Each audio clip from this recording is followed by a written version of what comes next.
Bonjour les amis, bonjour la famille, j'espère que vous allez bien. Alors aujourd'hui, on fait une vidéo pour parler des erreurs fréquentes que font les étudiants internationaux,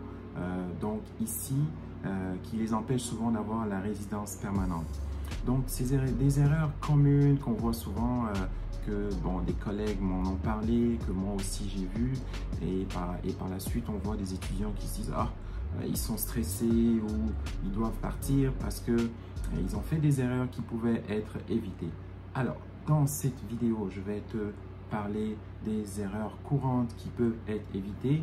Alors, je ne veux pas que la vidéo soit trop longue parce que le but de mes vidéos YouTube, c'est de vous fournir une bonne information, mais pas trop longue, pour vraiment garder l'attention, pour garder votre focus. Donc, je ne veux pas faire des vidéos d'1 heure. Ça pourrait arriver, mais je pense que vous serez avertis de ce type de vidéo à l'avance. Donc, j'aimerais vous dire que cette vidéo-là pourrait être plus longue que les éléments détaillés ici peuvent prendre au minimum 3 heures.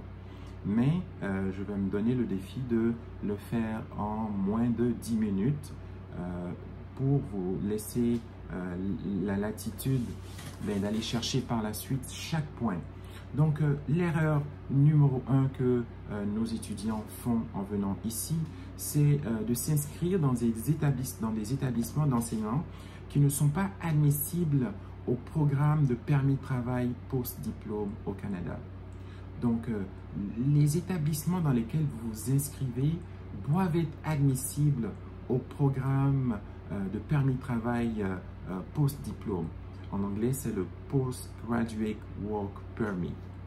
Donc, si vous n'êtes pas inscrit si l'établissement n'est pas reconnu, vous aurez en fait de la difficulté dans la régulation de votre situation.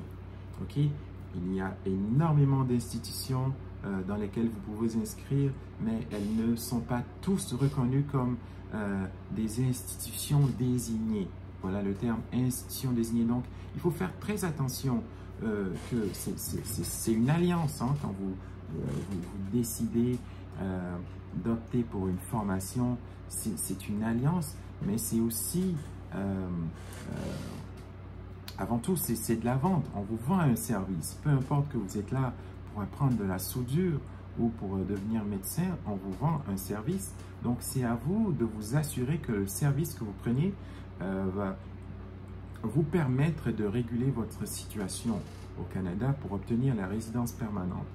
Mais si l'institution n'est pas reconnue par le gouvernement, vous auriez étudié un peu pour rien et il faudrait recommencer. Donc ça, c'est à éviter. Vérifier qu'il s'agit d'une institution désignée, les amis. Ça, c'est très important. Deuxième erreur que beaucoup d'étudiants font, c'est qu'ils n'étudient pas à temps plein. Alors, sachez que toutes les traces que vous laissez, vous n'êtes pas suivi à la torche. Il n'y a personne qui reste derrière vous avec une torche pour savoir ce que vous faites. Non, vous êtes libre. Au Canada, en Amérique du Nord, on se sent très libre. Il n'y a personne qui vous dit quoi faire. Mais si vous vous engagez dans un programme et que vous ne le faites pas à temps plein, ça va vous déranger par la suite parce que les présences que ceux qui dispensent le cours, ils vont voir que vous n'êtes pas là, puis vous n'aurez pas gain de cause par la suite. Vous ne pourriez pas faire de demande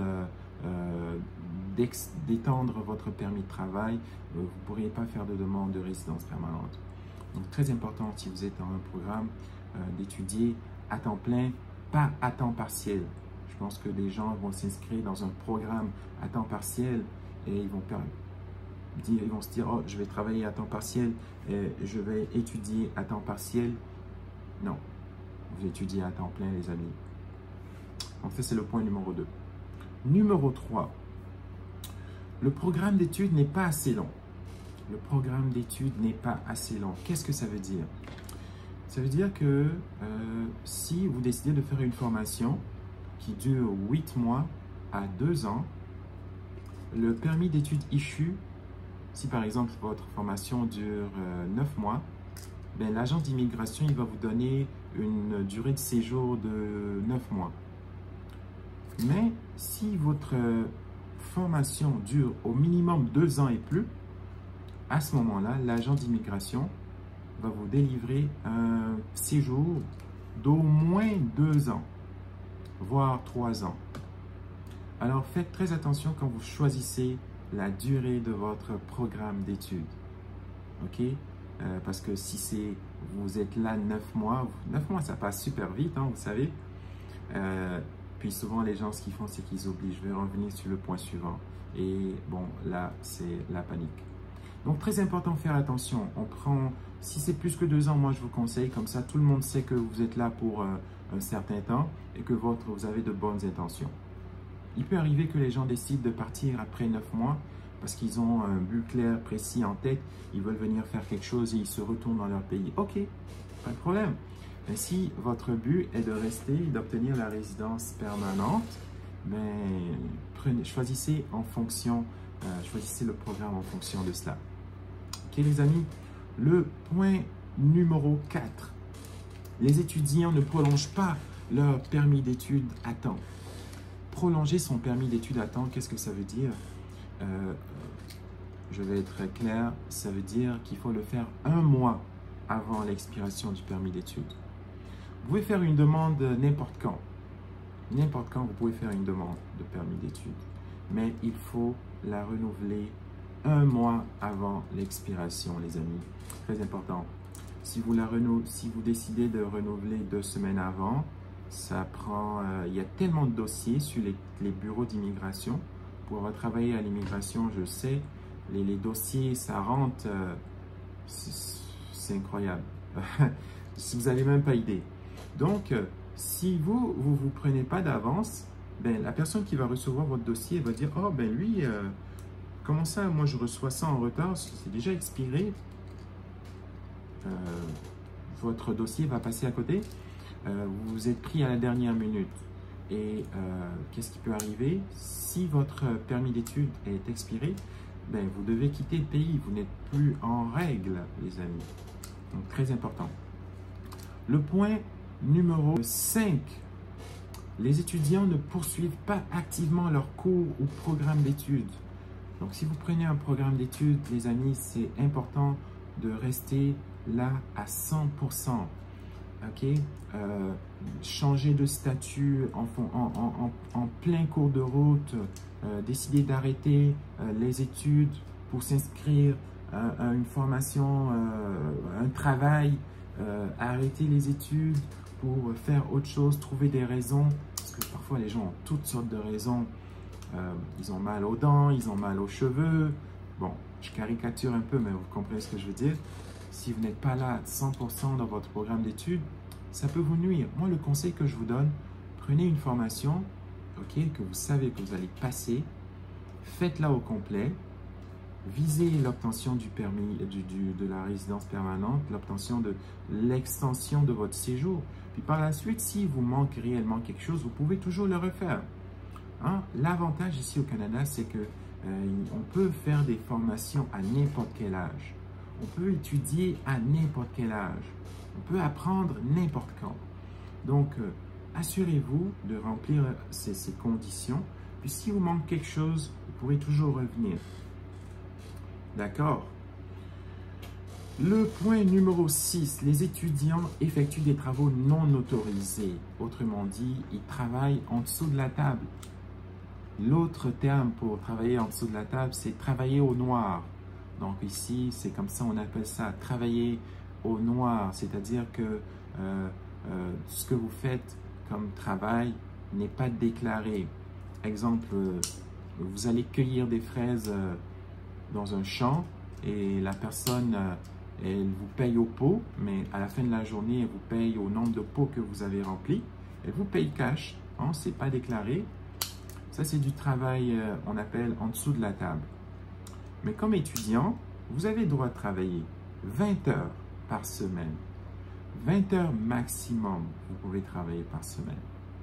Plus que ça, vous n'êtes pas autorisé à le faire. Donc, comprenez que si vous travaillez non déclaré, d'ailleurs, c'est nationalement interdit, même pour les Canadiens. de travailler en dessous de la table parce que tout le monde doit payer des impôts. Mais si on vous paye cash, on ne sait pas combien. Il n'y a personne qui vous suit à la torche. On ne sait pas combien d'heures vous avez travaillé. Donc, c'est illégal. Alors, évitez, déjà en étudiant, en étant étudiant international, on n'est pas à 100% régulé. Donc, en plus de travailler en dessous de la table, ça peut nuire un peu votre situation. Et le pire qui pourrait arriver, c'est que vous pourriez être déporté. Donc, on a tendance à être sévère avec les étudiants internationaux. Mais écoutez, là, je vous donne des conseils pour éviter de faire des erreurs. Le point numéro 7. Moi, je pense que ça, c'est une erreur de planification.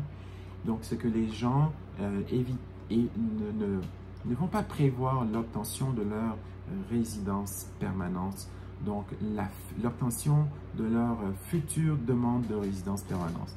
Ils ne vont pas se prendre à temps dans l'expiration des documents.